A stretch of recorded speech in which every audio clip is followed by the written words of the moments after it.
Olá, patronos, tudo bem? Hoje vamos começar mais um episódio do nosso podcast e hoje eu estou aqui com a fera da televisão. Nada, ninguém mais, ninguém menos do que Nonato Oliveira. Estava conversando com ele aqui no bastidor. Para mim é uma honra, uma satisfação ter o senhor aqui. Aquela figura que eu assistia na televisão, hoje está aqui conosco, aqui no Patrono. Nonato, muito obrigado pela oportunidade de conversar com o senhor, de bater papo. Muito bem. Você tira o senhor daqui para frente, senão me sinto mais velho do que sou. Mas é um prazer enorme, enorme estar contigo no teu podcast, no Patrono, que já conquistou aí um universo extraordinário, né, de visualizadores. Um abraço à nossa querida Manaus, onde quer que você esteja. Tá bem? É um prazer muito grande. E muito obrigado pelo convite, porque é sempre muito agradável, né, Kennedy, a gente poder se comunicar com a população, poder trocar ideias, né? E prontíssimo para responder suas perguntas. Espero fazer um programa agradável, ao gosto de muita gente. Quando a gente emite opinião, hoje a gente vive um clima de tamanha polarização, né? Que hoje você emitir opinião sobre uma determinada situação, né? Você nunca agrada no geral, né? Mas é importante que a gente seja verdadeiro. E isso, sinceramente, é pelo que eu crio, é pelo que eu primo sempre que tenho oportunidade de me comunicar com as pessoas. Nonato, nós vamos conversar aqui com a nossa audiência e sobre os bastidores da política, né?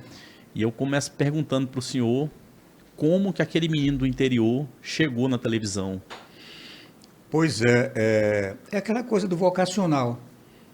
Eu cheguei em Manaus em 60, com 11 anos de idade. Eu sou de 49, tenho 76 anos assumidíssimos, né? Graças à generosidade do bom pai. E fomos enfrentar a cidade grande, né? Trabalhando de dia, estudando de noite, trabalhando. Eu e meu irmão mais velho, né, que ainda é vivo, graças a Deus, João tem 82 anos, a gente sustentava, nós éramos arrimo de família, né? E lá pelos 15 anos eu comecei a frequentar os estádios de futebol, né? Colina, Parque Amazonense, e tinha um cunhado fanático por futebol, o Jacó, que Deus já o tem, e eu comecei vendo ali os repórteres, né, de pista, né, trabalhando, entrevistando, e tudo, e aquilo me tocou muito, eu passei a gostar de fazer, eu digo, puxa, eu me identifico com isso aí, né? E naquele tempo, para você fazer rádio, pegar um microfone, né, falar para as pessoas, você tem que fazer teste. E eu fui à Rádio Baré, o chefe da equipe de esporte era o Teófilo Mesquita, que também já não está conosco, um grande profissional, uma grande figura humana, e ele me deu chance de fazer o teste. As feras lá, os repórteres titulares, era Geraldo Viana e Raimundo Moreira. E eu, então, comprei um gravadorzinho e ia às quartas à noite e aos domingos à tarde, às jornadas esportivas, dias de jogos, para o parque e para a colina, e fazia ali os meus ensaios como repórter de campo, né? Atrás do gol, ali e tal, né? E eles foram gostando. Por conta própria. Você chegou lá, vou comprar um gravadorzinho aqui que eu vou tentar. Isso. É tipo aquela ensaiada que você dá para ver se dá certo e apostou no gravador. Exatamente, né? Eles exigiram que eu fizesse teste, que eu mostrasse para eles o meu potencial. E eu fiquei lá uns 4 meses fazendo esses ensaios. E sempre mostrando, não está bom ainda. Lá pela estante, não, está bom, eu acho que já dá para você. E num determinado momento, entrou de férias lá o Raimundo Moreira, era um dos titulares da reportagem de campo, e ele disse, Nonato, tem uma oportunidade hoje, tu vai fazer dupla com o Geraldo Viana, que era uma fera, né? E fomos lá, demos conta do recado, aí ficamos fazendo preliminares, depois ficamos revezando, ora era Moreira e Geraldo Viana, ora era Geraldo Viana e Nonato Oliveira, e a gente foi por aí. Depois nós fomos para a Rádio Tropical também, chegamos a ensaiar a montagem de uma equipe esportiva lá, e depois fui para a difusora, né? A convite do nosso saudoso senador e grande nome do rádio amazonense, senador João Bosco Ramos de Lima. Ficamos na difusora. Em 74, eu assumi a chefia de esporte da difusora. Nós formamos uma grande equipe, com o apoio do seu José Cláudio de Souza Pai, que se sensibilizou com a nossa proposta, nós só tínhamos, na oportunidade que eu assumi a equipe de esportes, o Carlos Carvalho e o Ari Neto como narradores, né? A gente precisava de um reforço a mais. Carlos Carvalho era um fenômeno de narrador, uma voz espetacular, um jeito de narrar muito peculiar, e o Ari Neto, que era um bom narrador também, um bom profissional. Precisava demais. E a Rádio Rio Mar tinha trazido o Jaime Barreto, da Rádio Mauá, do Rio de Janeiro. E eu era chefe de promoções de venda e marketing da Antártica, né? Eu digo, seu José, nós precisamos reforçar a nossa equipe. Nós estamos levando o Pedro da Rádio Rio Mar. Ele disse, então veja o que você faz aí para conseguir um dinheirinho para a gente contratar alguém. Quem você traz? Eu digo, olha, bora trazer o Jaime Barreto e o Valdir Correia, da Rio Mar. Olha só. O Jaime era o principal e o Valdir Correia era o terceiro narrador. O segundo narrador da Rio Mar era o Nonato Farias, que também já não está conosco. Grande narrador também. E ele até disse, mas por que você não vai... Você traz o primeiro e traz o terceiro. Por que você não traz o segundo? Eu digo, não, porque apesar do Nonato Farias ser o segundo narrador da Rio Mar, mas eu acho o Valdir Correia mais criativo, né? Ele cria mais, ele situa o torcedor onde que a bola está em campo e tal. E eu sempre gostei muito da forma de narrar do Valdir Correia. E a Antártica aceitou fazer um reajuste no valor do patrocínio, nós pudemos trazer o duelo. Montamos uma super equipe de esporte, né? Nós tínhamos lá o Jaime Barreto, o Carlos Carvalho, o Ari Neto, o Valdir Correia, que passou a revezar como titular com o Carlos Carvalho e o Jaime Barreto. Tínhamos nos comentários o Luiz Saraiva, o Nicolau Libório, Chagas Barbosa, tínhamos um timaço, né, de profissionais. Foi quando os clubes amazonenses passaram a ter o acompanhamento de uma emissora de rádio amazonense, que até então não tínhamos, né? O Nacional e o Rio Negro iam jogar fora, pelo Campeonato Brasileiro, e a emissora mandava um cheque, né, para um quarto ou quinto narrador da emissora daquele estado onde o time fosse jogar, narrar o jogo do time amazonense. Tá? Nós passamos a acompanhar os times amazônicos com equipes completas, narrador, comentarista e repórter, né? Então isso aí foi um avanço no rádio esporte amazonense, uma fase muito boa. Em 80, eu resolvi fazer a minha transposição do rádio para a televisão. Foi quando nós criamos o Repórter da Cidade, que foi juntamente com o programa Hora do Povo, do Lupécio Ramos, que é meu compadre, meu cunhado, uma figura que tem o meu maior carinho e respeito. Ele apresentava a Hora do Povo e eu criei o Repórter da Cidade. Ele apresentava na TV Amazonas e eu na TV Baré, depois TV A Crítica. E o Repórter da Cidade foi, na verdade, o programa que abriu as portas da televisão para a população. Recebíamos lá umas 80 pessoas no auditório, programa que tinha quadros maravilhosos, Vamos Ajudar, Balcão de Empregos, o Bairro da Semana, programa que visava simplesmente buscar soluções para a população, né? Não criávamos problemas, não agredíamos nenhum tipo de autoridade, porque se a intenção do programa, ao fazer uma reportagem, ao levantar um problema da comunidade, era ser uma ponte entre o problema e a possível solução, nós tínhamos que, ao levantar o problema, buscar a solução com a autoridade competente. Então, a gente tinha sempre o apoio de quem de direito. É importante essa fala do senhor, e a gente começa assim o podcast, vai criando, a gente cria um roteiro na mente do que vai conversar, mas o bate-papo agradável acaba levando para outra situação. Eu me recordo que, vendo assim, até um pouco nos seus vídeos no YouTube, né, as soluções que você dava, eu acredito que hoje temos uma ferramenta muito importante, né, a rede social, muito poderosa. Eu posso abrir aqui e fazer um vídeo agora. E eu vejo que as pessoas tendem a buscar a atenção, até do poder público, em forma de crítica, né? Hoje em dia é muito fácil. Manaus tem muitas ruas, você abre ali o seu telefone, ó, tem um buraco aqui, tem uma omissão ali. Esse tipo de crítica, né, ferrenha, ela te dá um alcance maior, mas eu vejo que a questão de construir, como o senhor fazia antigamente, né, como o senhor acabou de falar, eu não criticava o poder público, eu buscava soluções para o povo. Isso demora mais, né? É uma construção mais demorada, mas ela é mais sólida, né?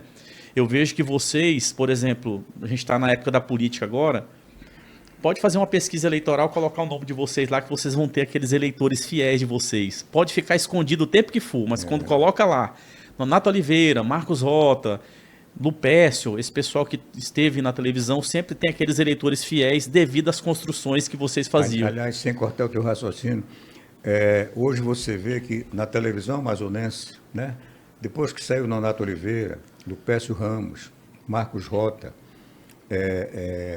Conceição Sampaio, os irmãos Souza, a cidade está sem um programa que abra, né, as portas, né, para a população, que vá ao encontro dos problemas, que procure solucionar, né, com espírito público.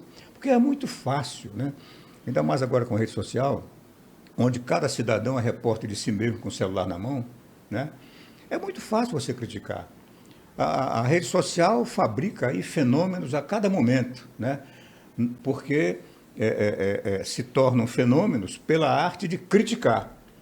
Agora, eu quero ver uma pessoa dessas, que é muito bom em criticar, sentar na cadeira de deputado, de vereador, de prefeito, de governador, de presidente e dar soluções à população, né? Você dava lá no seu programa 200 empregos, encaminhamentos. Como que funcionava aquilo? Manaus ele tinha tanto emprego assim?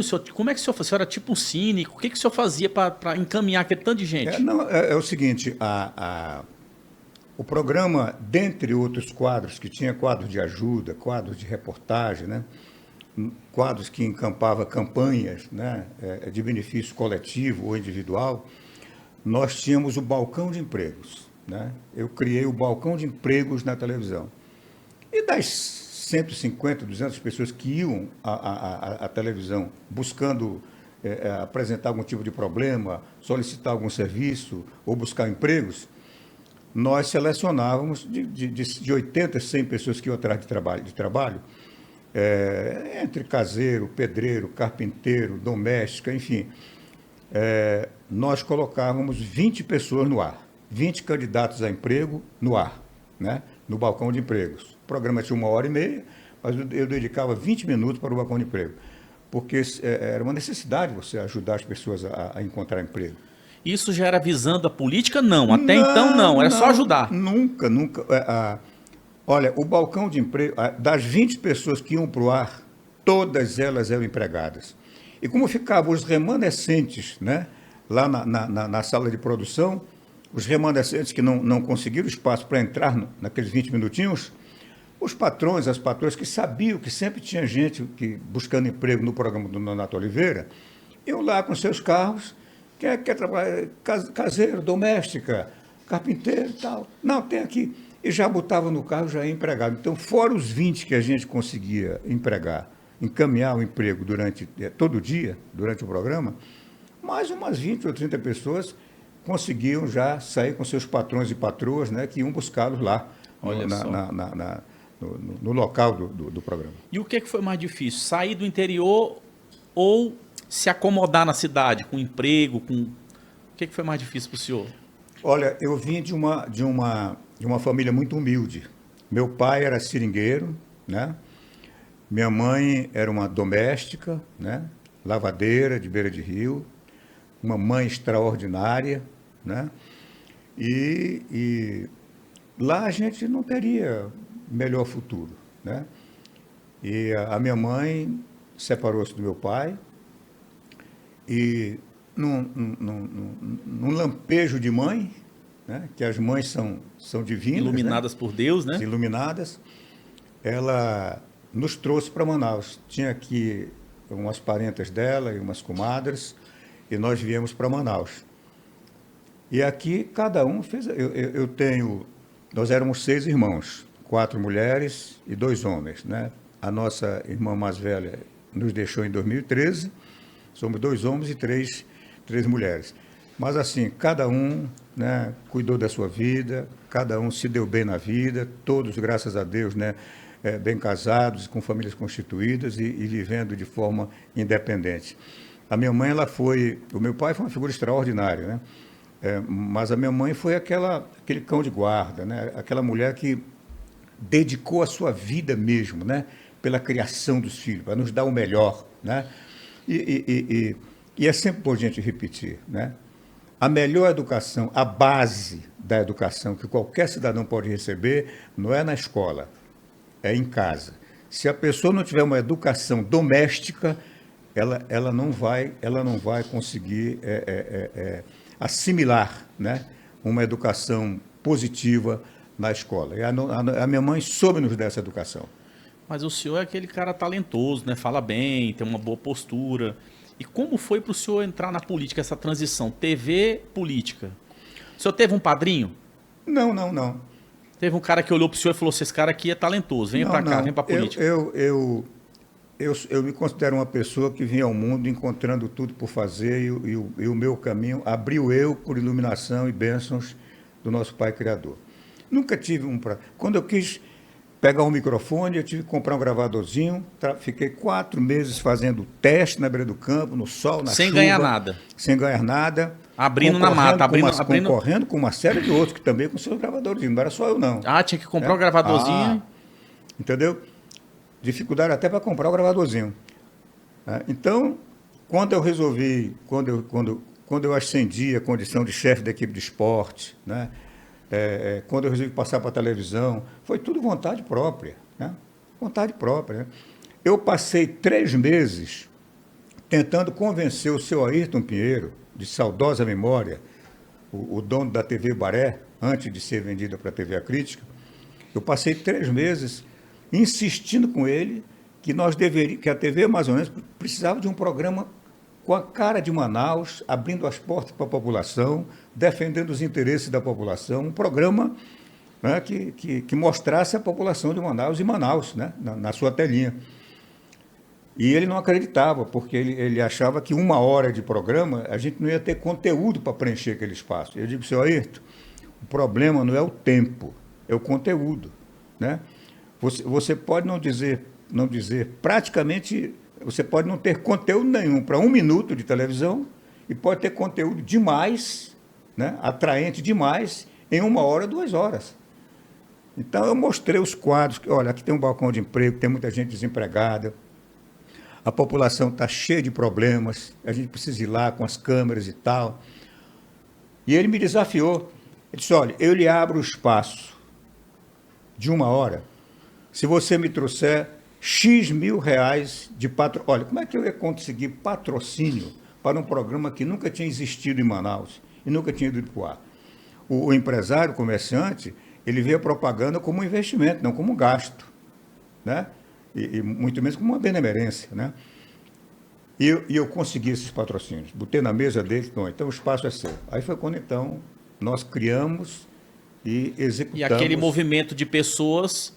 O senhor chegou a ser assediado para entrar na política? O senhor é um cara que está comunicando, está com um nome bom? Olha, desde meu tempo de rádio, de repórter, que os partidos políticos, né, quando não tinha televisão em Manaus, os radialistas eram assediados, eram as figuras mais assediadas pela população. E a cada eleição, sim. Quando eu coloquei o Repórter da Cidade em 81, toda eleição que havia, os partidos iam para cima de mim, porque eles sabiam que a gente tinha uma popularidade muito boa, que a população aceitava muito bem, gostava do trabalho que a gente fazia. Né? E eu nunca quis. Só 6 anos depois, em 86, é que eu vim aceitar me filiar no partido e sair candidato a deputado estadual. Porque eu já estava ali, sabe, eu lidava com as agruras da população, os desempregados, os que reclamavam providência nas suas comunidades, né? Pessoas que estavam aí com receita na mão há meses, né? Em tempo de morrer, sem poder comprar a medicação. Enfim, a gente lidava com o lado mais difícil da população. Chamavam esse tipo de programa de programa Mundo Cão. Ora, se voltar para dar atenção, cuidado, buscar ajudar os mais necessitados, os de vida mais difícil. Se isso é ser do cão, né? Eu não sei o que é Deus, né? O que é de Deus. Né? Então, o programa... Em 86 eu resolvi, então, puxa vida, por aqui eu ajudo muita gente. Né? E não era só eu, a gente sensibilizava as pessoas a ajudar. Né? A gente era apenas um vetor, né? A gente sensibilizava. o meu telespectador eu chamava de a legião de amigos do repórter da cidade. Eram os ajudadores, né? A gente apenas mostrava o problema e sensibilizava. Em 86, então, resolvi, digo, eu com a tribuna de deputado, eu vou poder fazer muito mais pela população. E saí candidato, graças a Deus e à generosidade do povo. O meu trabalho foi reconhecido e eu fui eleito o deputado estadual mais votado de Manaus em 86. Né? Quando o senhor entra lá no poder, né? O senhor sai de ser um grande comunicador e entra para o jogo do mandato. Só que aí começou aquela coisa. Né? Como eu não fui aquele cara que me elegi deputado, me reelegi e fiquei querendo fazer carreira, né? Repetindo meus mandatos, né? Uma vez que eu fui o mais votado, eu suscitei uma expectativa na população. Então, eu não podia me acovardar cuidando do meu salário de deputado, me repetindo em mandatos, tá certo? E tinha uma coisa que me revoltava muito, Kenneth. Eu fui um admirador profundo de Gilberto Amazonino. Foram grandes políticos, grandes gestores, figuras que a população dificilmente vai esquecer. Né? Eu, inclusive, fui adversário, depois fui aliado, que eu fui secretário de Estado de Assistência Social do Amazonino no antepenúltimo governo dele. Mas, quando o Gilberto assumiu em 82, ele bateu na mesa e disse, ao ganhar a eleição do Josué, ele disse, o meu grupo político, aquela coisa de cacique, o cacique tem isso, né? Meu grupo político vai comandar o Amazonas por 30 anos. Ora, aquilo me agrediu como jovem, né? Que queria o seu espaço, né? Para mim, democracia, quando não tem alternância, vira ditadura, porque o comando fica na mão de um só. A democracia tem que ter alternância, né? Hoje sou eu, com minhas ideias, minha linha de pensamento, amanhã é você, né? Amanhã é o ciclano, e assim a política vai se oxigenando, não é isso? Se ser igual fosse vantagem, Deus não teria feito todos os seres humanos desiguais, porque os iguais não se somam, eles se repetem. Então é preciso que haja alternância, né, no poder, numa democracia. E eu comecei, em 88, eu saí candidato a O senhor prefeito. ouviu aquilo ali, o senhor não era do grupo do Amazonino. Não. O senhor ouviu e falou, não, isso aí não estou de acordo, eu vou para cima. Eu vou disputar contra esses caras. Né? Isso o senhor era deputado? Eu não vou querer que eles... Eu era deputado. Então o senhor, como deputado, olhou para a Amazônia e falou, eu vou disputar contra esses caras. Me elegeu o deputado mais votado em 86. Aí eu me elegi pelo MDB, partido, então, do Gilberto. 3 meses depois, para alçar o meu voo a um mandato majoritário, eu assumi a presidência do PL, né? Que à altura me foi conseguida pelo deputado Bernardo Cabral e que tinha como presidente nacional o Álvaro Vale. O PL, naquele tempo, era um partido moralizado, um partido ético, né? Então, aí sim, eu como presidente de um partido, eu pude, então, me candidatar. Fui candidato a prefeito em 88, me reelegi deputado em 90, fui candidato a prefeito em 92, fui candidato a governador em 94, contra os caciques da época. Contra o amazonino, mano a mano, eu amazonino. Maravilha. Né? E fui candidato a prefeito depois, em 96. Nonato, sem querer te interromper, porque o papo está tão agradável, mas nessa época aí... Não deixe só eu falar não, porque tem muita coisa para contar. Nessa época que o senhor se insurgiu contra esse grupo, né, que o senhor falou assim, eu sou jovem e eu quero chegar lá também. Tem alguma coisa nesse momento que o senhor se arrepende? Foi um pouco agressivo? Não foi agressivo? Eu deveria ter feito isso? O que o senhor se arrepende nesse exato momento que o senhor se colocou como uma força contra o poder que estava estabelecido, contra os caciques da época? Olha, sinceramente, não me arrependo de nada. Né? Não me arrependo de nada. Eu entendo que quando você busca um mandato legislativo, eu não fui deputado para cuidar de mim, para ter um salário de deputado, para usar as benesses do poder. Muito pelo contrário. Eu fui eleito deputado, eu como deputado mais votado e ídolo na cidade naquela época, todo governador ou prefeito, toda liderança maior, me queria do seu lado. Eu resolvi ir para o enfrentamento. Digo, não, eu vou disputar a prefeitura e disputei o governo. Né? Porque eu entendo que política é isso. Né? A política ela tem que ser vista como um instrumento de luta pelo bem comum. Um instrumento de luta que pode mudar a vida das pessoas para melhor. Excelente. Né? Então, eu não queria me repetir no poder. Eu fui para o enfrentamento. E paguei muito caro. Fui muito perseguido. Tiraram meu programa do ar por 2 oportunidades. Né? Na TV A Crítica e na TV e na Bandeirantes. Como é que funciona, Nonato, esse jogo aí? Você é apresentador de TV, aí o governo patrocina a TV e diz, ó, tira esse cara daí. Não, é o seguinte, os donos de emissora de televisão, eles tomam partido nas eleições, né? Eles têm o seu governador de preferência, o seu prefeito de preferência, eles têm os seus negócios, né? Os seus negócios, né? Eles têm os seus interesses. E uma vez que os seus interesses são contrariados, né? Por exemplo, e eu só apertava o acelerador, só não se tinha, eu, queria como saber. deputado estadual, ficasse me repetindo como deputado estadual o tempo todo, né? E poderia ter feito isso, né? Tinha condições. Eu era um apoiador ideal para qualquer candidato a governador ou a prefeito de Manaus, né?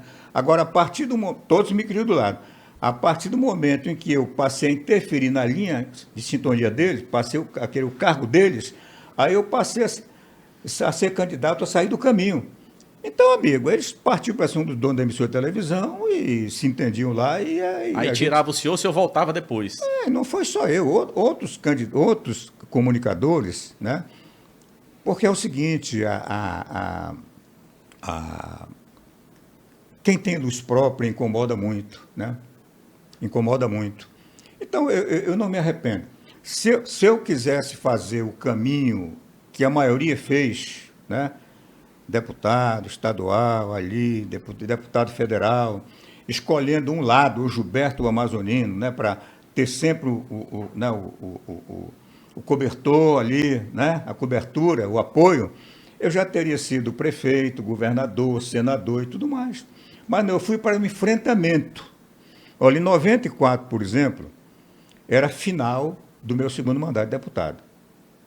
Olha, eu nunca fui rico, muito longe disso. Nunca fui uma pessoa abastada, né? Nunca tive dinheiro, né? Eu precisava do meu salário de deputado, até para sobreviver, né? Mas os partidos de oposição me viram como a única alternativa para poder fazer frente ao amazonino, e nós resolvemos, então, enfrentar essa parada como candidato do governo. Ali me tomaram o partido, eu retomei o partido, tentaram me tirar do páreo de todo jeito, porque naquela época o amazonino não queria gastar para fazer eleição, para fazer campanha, né? E se eu fosse candidato, ele teria que gastar na eleição, né? Ele queria ser homologado, como todo mundo quer, que é o mais fácil, né? E nós fomos para cima. Então, assim, como eu não aceitei ser bola do jogo deles, né? Eu nunca me permiti ser capacho de ninguém, né? E veja bem, eu nunca tive o Gilberto e o Amazonino, que foram meus adversários políticos, né, como inimigos. Eu nunca fiz campanha chutando o pau da barraca, chutando a canela, agredindo, de jeito nenhum, não. Até porque o meu dia de fazer política é o seguinte: quem está... Os candidatos, né, que estão disputando o mesmo mandato, para mim, não são adversários meus. Eles são concorrentes à mesma causa que eu quero. Não é isso? É muito importante essa maturidade, né? Você não tê-los como inimigo, não desejar o mal, não partir para a questão de ofensas pessoais, familiares, né? E Kennedy, hoje a gente vive um momento muito triste na política brasileira, né? Depois que de uns anos para cá criou-se essa polarização fanática, absurda entre esquerda e direita, né? Entre esquerda e direita, porque é difícil você lidar com radicalismo, com extremismo, né? E com fanatismo. Então, fica muito difícil. Hoje, antigamente, as eleições, até um certo tempo atrás, os candidatos se sobressaíam na medida em que apresentavam mais propostas, melhores propostas, né? Procuravam convencer a população a aceitá-lo como candidato pelas suas propostas. Hoje é o seguinte, hoje é quem desconstrói mais. A gente vive hoje um clima de ódio na política, né? De ódio. todo mundo quer destruir o seu adversário, né? Propostas difíceis, né? E eu rogo a Deus que nesta eleição, pelo menos a nível de Manaus, do Amazonas, que nos interessa, né? Vamos aí eleger um governador, eleger um prefeito, nossos deputados estaduais, federais, senadores, que o povo fuja dessa coisa de ódio e procure ver quem fez mais, quem se credencia pelo que fez, pelo valor do que entregou para a população, né? Pelo tanto que ele dignificou o seu mandato de prefeito, ou de governador, de deputado, de federal ou senador, tá certo? Em favor da população. Porque o povo, na verdade, depois das eleições, ele quer mesmo resultado, né? E hoje, com a rede social, amigo, né, é muito fácil você se tornar fenômeno, né, sendo um crítico de todo mundo, né, buscando defeito em todo mundo, né? Pessoas que nunca enterraram um prego numa barra de sabão, né, se arvoram a criticar todo mundo, a desconstruir gestões e gestores, a querer anular o que foi feito. Ora, obras falam por si, né? Obras são indesmentíveis, são visíveis, né? Quer dizer, figuras que tentam desconstruir, enoldoar, enxovalhar, né, governantes, figuras sem nunca terem feito nada em favor do povo. Então, um cidadão desse, uma hora, num cargo executivo, ele não vai ter como dar a solução, porque ele se especializou em criticar, não em produzir, não em construir. Como é que foi o seu relacionamento com Gilberto Mestrinho? Muito bom. Como eu disse, naquela época, os debates eram saudáveis, né? Nos debates para prefeito, para governador, nas minhas 4 campanhas, 3 para prefeito, 2 e 1 para governador, né? E olha que nossas votações batiam na trave, eram votações, né, expressivas, né? Nos debates, a gente trabalhava numa linha de apresentar propostas. O único ponto em que eu batia neles é o seguinte, né? Se você já foi tantas vezes governador, tantas vezes prefeito, e não fez, né? O que é que lhe credencia a dizer que vai fazer agora, depois de já ter sido prefeito 2 vezes, 3 vezes, governador 2 vezes, 3 vezes e tal. Quer dizer, essa era a minha maior agressão a eles, entendeu? A maior agressão. E eu nunca fui para uma campanha desprovido de um bom programa de governo, né? Eu tinha uma equipe que me ajudava muito nisso, né? A gente apresentava propostas muito boas para a população. Por isso que a gente, sem dinheiro e praticamente sem tempo na televisão, a gente jogava em alto nível. Para governo, por exemplo, em Manaus foi empate técnico. É que o Nonato Oliveira, naquele tempo, só era conhecido em Manaus, porque as emissoras não tinham retransmissora. Se eu volto à televisão hoje para fazer um programa, ou à rede social, eu sou vista por todo o estado, né? Então, em Manaus, o amazonino comeu fogo.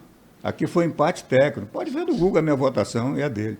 Agora, no interior, amigo, ali tem que ter avião, tem que ter lanche, tem que ter voadeira, barco, né? tem que ter meios, né, dinheiro, né? Dinheiro para poder, né, bancar as lideranças, os apoios e tudo mais e tal. Enfim, eu não tinha como isso. Eu fui como candidato a governador, Kennedy, eu fui a 5 municípios nos arredores de Manaus. Fui a Codajás de motor de linha, um candidato a governador de motor de linha. O único município que eu pude fazer um pernoite, cheguei sábado, sexta-feira de tardezinha, fiquei sábado e domingo, foi o Maitá. Aí eu pude falar para a classe de professores, pessoal da saúde, fiz umas 10 reuniões em lugares diferentes, né? Palmilhei a cidade toda com meus candidatos, né? A deputado e tal. Foi o Maitá. Lá eu pude ser mais ouvido pelas pessoas. E lá nós demos um capote no amazoneno. O senhor hoje, com a questão da televisão, foi uma pessoa da televisão, do rádio, e hoje o senhor está vivendo na época da rede social, qual é a visão que o senhor tem nesse sentido assim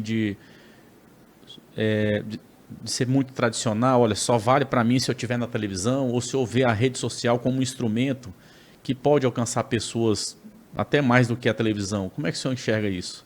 Olha, a rede social hoje atinge, né, infinitamente mais, né? Até porque na minha época nós tínhamos 2 programas de televisão. Nós só tínhamos 3 emissoras de televisão e 2 programas de televisão voltados à população, o meu e do Lupercio, né? Hoje você tem a concorrência, né, de vários canais de televisão, né, das TVs, dos canais fechados, né, e a rede social. Então, hoje a rede social, na verdade, é o grande fenômeno. Agora, para um tipo de programa como o meu, que precisava de 1 hora e meia, né, para poder ter quadro de ajuda, balcão de emprego, reportagem, ter variedade de quadros voltados a ajudar a população, não pode ser na rede social. Tem que ser no canal de televisão tradicional, canal aberto. Porque na rede social ninguém fica mais de 30 segundos, 1 minuto, 2 minutos, né? Entendeu? Tudo tem que ser muito rapidinho, né? Então, para o tipo de programa meu, nesse formato, Repórter da Cidade, seria, se eu voltasse a apresentar, seria no canal aberto, né? Agora, os podcasts, né? Outros tipos de programas, né? Tudo bem, de entrevista, né? Tudo bem, tranquilamente, sem problema nenhum. Por exemplo, uma conversa como a nossa aqui, né? Claro que você tem milhares de internautas, você tem público, porque, né? Mais um programa com quadros, né? Aí fica mais Mais para a difícil. TV, né? Agora, a rede social, ela é uma faca de 2 gumes, né? Você tem que, o público internauta é um público jovem, né? Você tem que se coadunar com a linguagem, né? Com a rapidez, com a celeridade da informação, não é isso? Então, assim, eu tenho muita vontade de voltar, porque essa coisa de comunicação, né, Kennedy? Você, por exemplo, que é um brilhante advogado, né, você só está sendo bem-sucedido porque você escolheu uma profissão vocacional, né? Eu, por exemplo, né, não fiz faculdade de comunicação, isso é nato, né? É natural. Mas dá aula também, né? Né? O senhor dá aula. É natural. Então, assim, a gente só se realiza e obtém sucesso mesmo, né, fazendo aquilo que você gosta, aquilo Verdade. que é vocacional. Não é isso? Então, eu pretendo ainda, eu acho que eu ainda posso contribuir muito com a comunicação do meu estado, Com certeza. da minha cidade, mas enquanto eu estiver fazendo parte da gestão, né, municipal, e o faço com muito prazer, com muita honra, né, porque é uma gestão que me enche de muito orgulho e satisfação, é uma gestão que trabalha, que entrega pela cidade, é uma gestão que faz gosto a gente participar. Eu, de alguma forma, não podendo mais ajudar a população com mandato de deputado, ou prefeito, ou governador, ou com programa de televisão, eu me realizo integrado a uma gestão comprometida em entregar resultados positivos e melhorar a vida da cidade e da população. Então, isso me realiza de certa forma. Mas aqui dentro, no fundo, ainda guardo um pouquinho de anseio de voltar a oferecer à cidade um bom programa de televisão. Até porque está faltando, não tem mais, né? O senhor falou uma questão importante, que é a da política antiga e a política atual. O senhor acha que a política atual, ela usa o aparelhamento policial hoje em dia, aquela questão de essas prisões que acontecem, né? Prisão de político. O senhor acha que hoje é utilizado o aparelho estatal em favor de determinado candidato? No sentido assim de dizer, olha, se você não fizer tal situação, eu vou ter uma reprimenda contra você, vou utilizar o Estado contra a sua imagem, o Estado contra você. Olha, eu jamais culparia o Estado ou a autoridade política que tentasse coagir dessa forma. Eu culparia o cidadão que se permite coagir, que se permite intimidar, né? Que aceita esse jogo sujo, né, de corrupção. Para mim, olha, sem preciosismo, eu não sou santinho, os santos estão no outro plano, né, aqui não tem santo. Verdade. Então, Kennedy, eu entendo política realmente como um instrumento, como uma atividade ética e um instrumento de luta pelo bem da sociedade, sabe? Lutei muito, né? Os meus 2 mandatos de deputado, que o povo me deu, né? Eu os desempenhei na condição de oposição aos governos da época, porque eu não me conformava com um bocado de coisa. Então, e nunca fui beneficiado por nada. Beneficiados são os de situação. Os de situação são beneficiados e muito, né? Aos amigos do rei, tudo. Aos inimigos, né? Então, eu fui para o enfrentamento, né? E enfrentei muita dificuldade, mas nunca me quedei. Nunca me quedei. Então, eu sou daqueles que continuam entendendo, numa democracia, a política como a atividade mais importante, porque ela administra a vida da sociedade, né? Agora, e muita gente, às vezes, ojeriza a política. Você vê muita gente revoltada com a política. Não temos que nos revoltar contra a política, né? Só existe política em países democráticos. Se a gente ojerizar a política, né, daqui a pouquinho, amigo, nós estaremos na mão de um ditador. De um ditador. E, para mim, a pior democracia que possa existir é melhor do que a melhor ditadura que possa existir. Então, o que nós temos que nos ojerizar, né, nos revoltar, é contra os maus políticos, né? E, realmente, o Brasil está cheio de maus políticos, né? Existe, sim, um fisiologismo muito grande, né, nas câmaras municipais, nas Assembleias Legislativas e no Congresso Nacional. A gente, às vezes, a gente fica assim, né, puxa vida, procurando um político que realmente esteja lá, né? A maioria entra no jogo da maioria e o povo e os seus problemas e necessidades mais urgentes ficam em segundo plano. Então é isso, quer dizer, a política é uma atividade maravilhosa, né? Maravilhosa, mas para quem tem espírito público, para quem tem um compromisso, para quem quer o cargo, para quem quer o poder, pela sede de fazer em favor da população, e não para se locupletar, para se autobeneficiar. Essas renúncias que aconteceram aqui esse final de semana, o senhor acha que realmente o poder mudou de mão? Se o poder mudou de mão? Com essas renúncias que houveram agora no final de semana? Olha, com todo respeito, né, eu não suporto agredir ninguém. Eu não entendo como agressão. Entendo assim como um desabafo de um cidadão manauara, caboclo amazonense, lá das barrancas do Badajoz, né? Sinceramente, isso é um processo vergonhoso, né? Isso é um processo vergonhoso.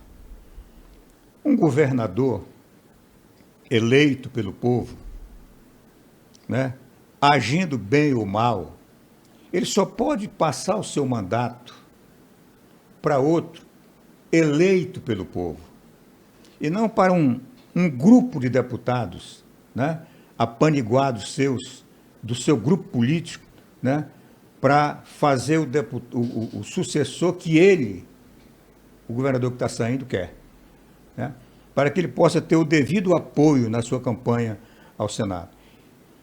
Aliás, essa situação está ainda sub júdice, né? Porque o Superior Tribunal Federal está decidindo a situação do Rio de Janeiro, né? Porque eles estão vendo que ali há o interesse de se fazer o sucessor do governador que ficou inviabilizado politicamente, deixou o cargo, né, para se manter o status quo do grupo que está no poder, que é o que está acontecendo em Manaus. A situação de Manaus não é diferente da situação do Rio de Janeiro. Então, calma aí que, de repente, as coisas podem não acontecer como eles estão querendo que aconteça, né? Isso tudo pela volúpia de se manter no poder, não é? Quando, na verdade, o poder de eleger prefeito, governador, vereador, deputado, é da população. Esse direito não pode ser retirado do cidadão, né? Do eleitor. A gente tinha aqueles políticos de ideologia, como o senhor trabalhou, como o senhor viveu, né? O senhor acreditava no ideal, lutou para chegar no poder, desenvolver políticas para a população. Ideologia. O senhor acredita que hoje o político tem a ideologia na palavra, na própria concepção da palavra? Ou é tudo jogo de interesse e conveniência do momento? Olha, eu sou a favor de que cada um tenha a sua filosofia, né? Tenha seu cumprimento, seu comprometimento com a população. Kennedy, eu não sou a favor de ideologias. As ideologias têm trazido muito problema para o Brasil, né?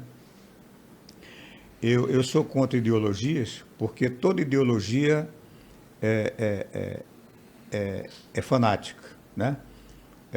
O de direita acha que tudo que é certo é só os de direita que produzem. Os de esquerda, a mesma coisa, né? A mesma coisa. Eu entendo que o político que assume um mandato de vereador, deputado, prefeito, governador, presidente, né? Ele tem que se despir de ideologias. Ele tem que deixar a esquerda, a direita, o centro, o alto, o baixo, né? Para o lado. E a ideologia dele tem que ser uma única ideologia, a de servir, dar o seu melhor para beneficiar por igual todos os segmentos da população, entendendo que a democracia é o único regime que comporta conviver harmonicamente, né, com todas as linhas de pensamento, e não com uma linha só, né?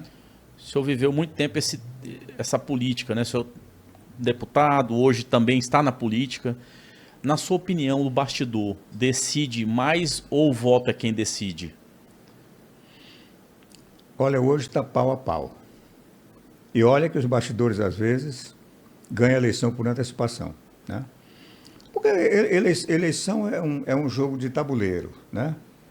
Um tabuleiro. Olha, um time de futebol ganha o jogo na escalação, né? Na escalação e na definição tática do seu jogo, né?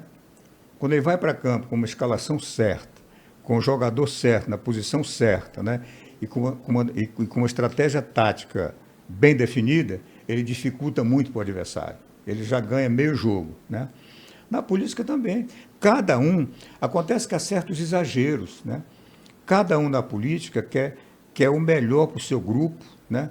Quer fragilizar o adversário, quer fortalecer o seu, e aí não mede em consequência. Aí acontecem os exageros, né? Uma situação, o governador quer sair para o Senado, mas ele não quer favorecer a eleição de um governador que possa ter direito a uma reeleição, né? Que possa ficar 4 anos, mais 4 anos, dificulta para ele voltar. Ele quer entregar para um governador que só possa, né, administrar por 4 anos para que ele possa voltar imediatamente, no meio do mandato de Senado. Aí, amigo, aí todo mundo atropela todo mundo. E aí você vê esse espetáculo triste, né, que não é só em Manaus, no Amazonas, né? Brasil afora. Mas é aquela coisa, né? A política tem os seus porões, né? E nessa hora, amigo, né, os porões terminam, às vezes, empanando o brilho de uma eleição e até atrapalhando que um candidato saudável, né, que produziu e tudo mais, tenha, né, melhor êxito numa eleição. Ainda voltando para a área da comunicação. Quem tem mais poder, o político ou o comunicador? O que o senhor acha? Olha, o político, o comunicador, ele tem o poder do convencimento, né? Se ele for, né, um bom comunicador, tiver uma linha de raciocínio lógica, coerente, né? Se for um cara natural, ele realmente ele cria uma empatia muito grande, né? Mas é o tal negócio, Não há liberdade, né, de imprensa, de comunicação em lugar nenhum. em lugar nenhum. Todo comunicador de uma rádio, uma emissora, enfim, ele tem sempre suas conveniências políticas, tem os interesses financeiros, né? Então, enquanto aquele comunicador está ali fazendo um trabalho legal, agradando a gregos e troianos, nem tanto à terra, nem tanto ao mar, tá certo? Tudo bem. A hora que ele, né, levanta a voz contra um determinado interesse do dono da emissora, aí, amigo, fica difícil. E mesmo quando ele assume, quando ele passa a ser dono da emissora, correto? A emissora dele também não tem liberdade absoluta de expressão, porque ele depende de patrocínio de governo, de prefeitura, né, de outras instituições fortes, tá certo? Então, essa coisa da liberdade absoluta de expressão, isso é conversa fiada, nenhum comunicador tem. Né? Nenhum comunicador tem. O que é lamentável, né? O que é lamentável. Né? A sua experiência, o que a gente pode esperar dessa eleição para a presidência da República aí? O que você acha que vem aí pela frente? Olha, eu sempre procuro, como eleitor, eu sempre procuro aquele candidato que mais fez, que melhor fez, que entregou mais para a população no exercício do poder, nas oportunidades que teve. Isso a nível municipal, a nível estadual e a nível nacional de presidência da República.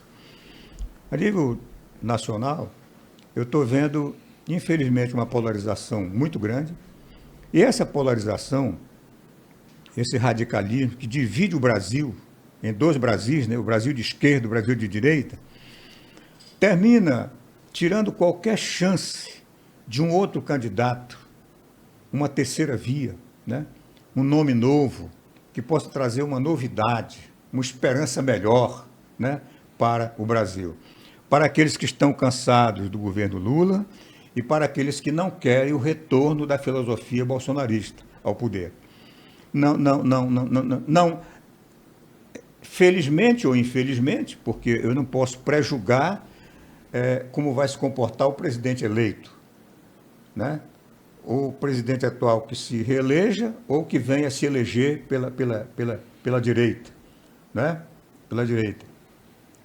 Mas, sinceramente, eu gostaria muito que nós tivéssemos um candidato que nos apresentasse um discurso diferente e nos desse uma esperança de um Brasil longe do ódio, longe do divisionismo, longe do sectarismo, longe do fanatismo, longe dessa divisão absoluta, desse clima odiento, né?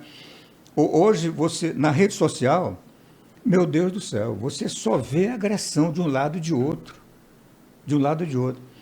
Então, eu quero que o povo vote em alguém que, embora não tenha tido oportunidade, embora não tenha produzido coisa nenhuma pela nação, pelo fato de não ter tido a oportunidade de ser presidente, mas que ele tenha propostas, pelo menos, se ele não tem passado de realização, se ele não tem capital de realização para convencer o eleitorado, que ele tenha, pelo menos, propostas consistentes, capazes de dizer, não, peraí, esse cara nunca foi, mas, olha, sinceramente, o que esse cara está propondo, nunca nenhum presidente fez.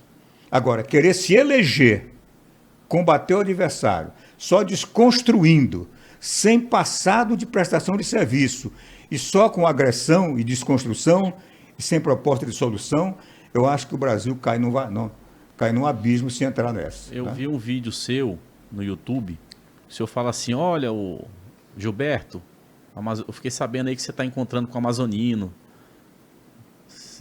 Como é que se deu aquilo ali? É o seguinte, em 94, olha que a gente tá rolando muita história aqui, hein? Vai para o Brasil e volta para Manaus, né? Em 94, porque o Gilberto e o amazonino nunca brigaram. Nunca brigaram. Isso é o que os novos políticos precisam aprender, né? Era a oposição amiga, né? Exatamente. Eles tinham uma próxima eleição, eles fingiu uma briga que é para polarizar só entre os dois. E não abrir caminho com a liderança do Nonato Oliveira, e uma série de outros que tentavam meter a cara, né? Então, ficava só entre eles os candidatos que eles apresentavam. E dava certo. Que sempre dava certo. Em 94, por exemplo, eu fui candidato a governo com uma frente de oposição, né? Olha, eu, presidente e deputado estadual, por um partido neoliberal, o PL, né? Candidato a governo. Aí eu tinha como minha vice uma representante do PCdoB, a Lúcia Antoni, uma mulher extraordinária, de muitas qualidades. Tínhamos com meus 2 senadores, Serafim Corrêa, do PSB, e Félix Valois, grande jurista, né, do PCbão. E uma chapa de estadual, com tudo quanto era partido, uma chapa de federal, com Vanessa Graziotin, com Bete Aziz, enfim, um timaço. Né? Então, nós metemos medo para o Amazônia. Então, eles fingiram. O Gilberto lançou o seu secretário de Fazenda, meu querido amigo Sérgio Cardoso, figura competente, grande economista, né? Lançou ele candidato. Mas, enquanto isso, tentaram me tirar do paro e me tomando o partido. Conseguiram me tomar o PL da Justiça para inviabilizar a minha candidatura. Como você falou, para não gastar, né? É. Mas aí o Álvaro Vale, no Rio de Janeiro, o presidente nacional, disse, Nonato, você tem a maioria dos votos dos seus, dos seus conselheiros do partido? Eu digo, tenho. Então me traga a assinatura de 50% e mais um, que isso torna o partido acéfalo no Estado, e eu lhe nomeio novamente presidente, dessa vez provisório, para você levar avante sua candidatura. Então nós vencemos essa parada. Quando eu me posicionei, que retomei a direção do partido e consolidei e reconfirmei minha candidatura, né? Aí o Gilberto retirou a candidatura do Sérgio Cardoso, porque aí o Sérgio Cardoso, ele só ia me ajudar na questão da legenda, né? Ele ia me ajudar a ir para o segundo turno contra o Amazonino, que era o que o Amazonino não queria de jeito nenhum. Aí o Gilberto retirou a candidatura do Sérgio Cardoso para me deixar no mano a mano com o Amazonino, o que facilitou para o Amazonino. Se eu tenho um terceiro nome ali, né, com uma votação razoável, próximo da que eu tive, nós teríamos ido para o segundo turno com o Amazonino, e eu não sei qual teria sido o resultado daquela eleição em 94. Mas é o tal negócio. É o jogo político, né? O jogo é jogado, né? Agora eu entendo o seguinte, o que a gente pretende mesmo, sabe, Kennedy, é ver aflorar, é ver aparecer políticos que não se permitam a qualquer tipo de jogo. A política tem seu jogo, os caciques têm seus jogos, cada um quer manter o seu espaço, né? Quer manter-se no poder, né? E aí jogam da forma mais inconsequente possível, não é isso? Mas há outros caminhos.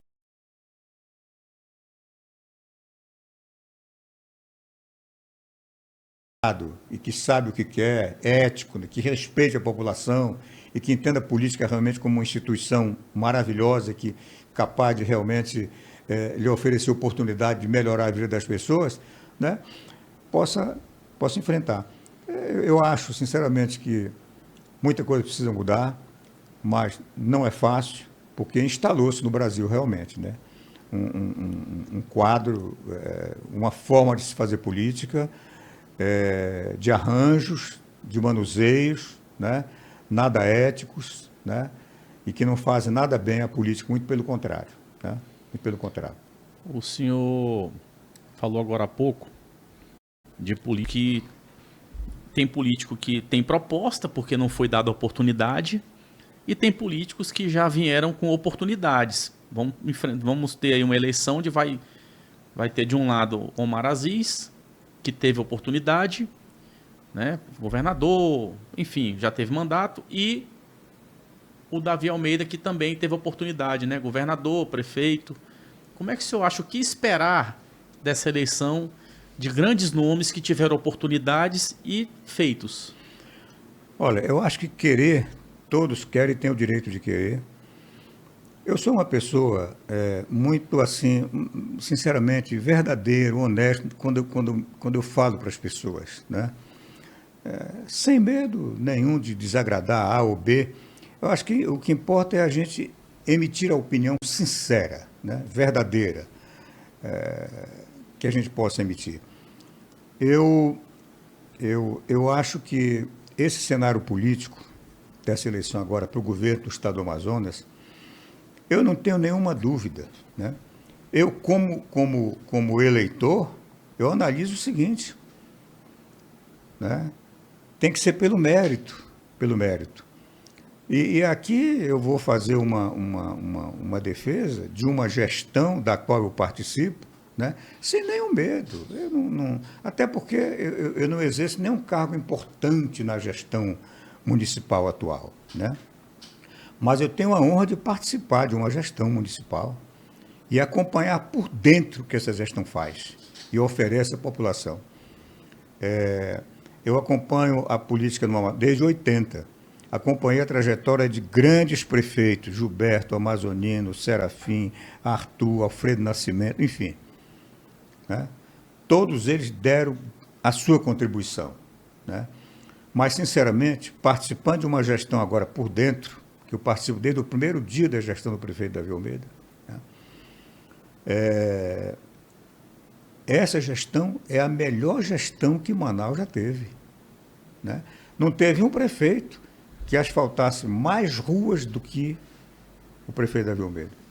Não tem um prefeito que tapasse mais buraco. Tem muito buraco, mas ninguém tapou mais do que ele. Nem um prefeito que revitalizasse e construísse mais UBS, mais CRAs, né? Que revitalizasse e construísse mais escolas, todas com ar-condicionado, que elevasse a saúde básica do município ao patamar de maior saúde básica do Brasil, que elevasse como nunca, né, a qualidade do ensino, né, municipal.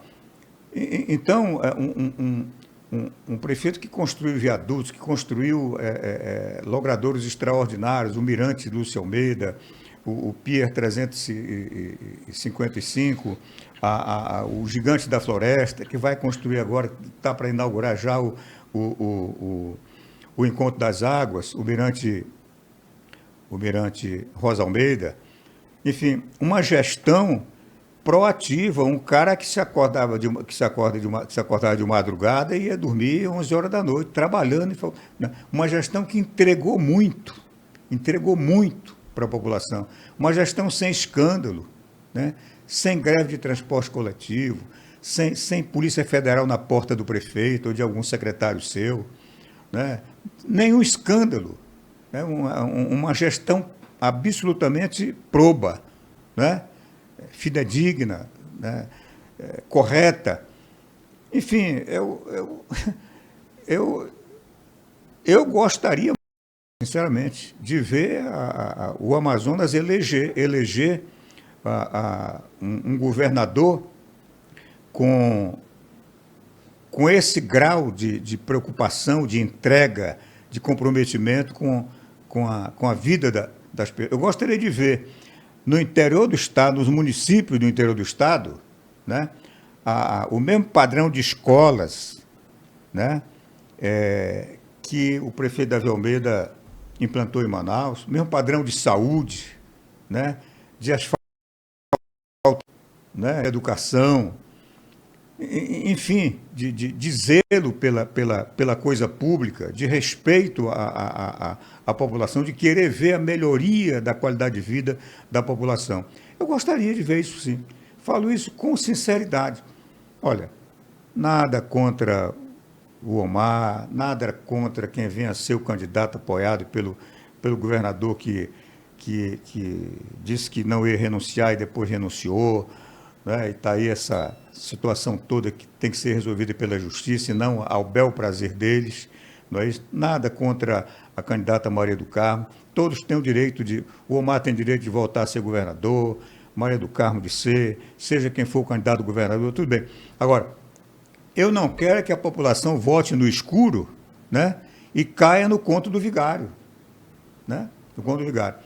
Eu me apoio numa gestão da qual eu participo, me orgulho, me sinto honrado em participar, dignificado em participar e gostaria muito, como uma pessoa que veio do interior, lá das Barrancas, e sabe como é que vive o interior do Estado, um crescimento vegetativo, né? Nada de novidade, não se sabe para onde vai o dinheiro, né?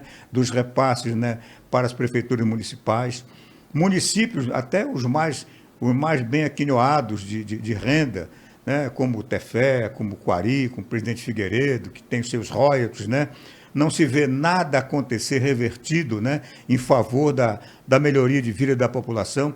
Eu gostaria muito que o que está sendo feito pela atual gestão municipal em Manaus fosse aplicado no interior. O Amazonas, com certeza, conquistaria um avanço muito grande na melhoria do bem-estar de vida da sua população. Amigos, eu conversei com o grande comunicador político, Nonato Oliveira. Nonato, muito obrigado pela oportunidade. Espero fazer mais patrono com o senhor. Foi uma honra, satisfação. Bem, a honra foi toda minha, pela sua simpatia, o seu carisma. Tá certo que o patrono, né, venha realmente a crescer cada vez mais no conceito da população. Esses espaços são muito valiosos, né? Me perdoe os que não concordam com o que eu falei, né? Mas a gente tem que ser verdadeiro, tá certo? Eleição é coisa séria, né? Olha, numa eleição, o eleitor é juiz do seu próprio destino. Então, cuidado.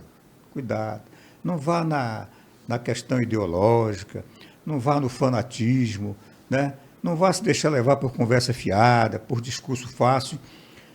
O melhor é você olhar quem fez, quem mais beneficiou a população. É isso que visa cada eleição, favorecer o bem-estar da coletividade. É isso que a gente espera. Muito obrigado, Kenneth. Eu que lhe agradeço. Até mais, pessoal.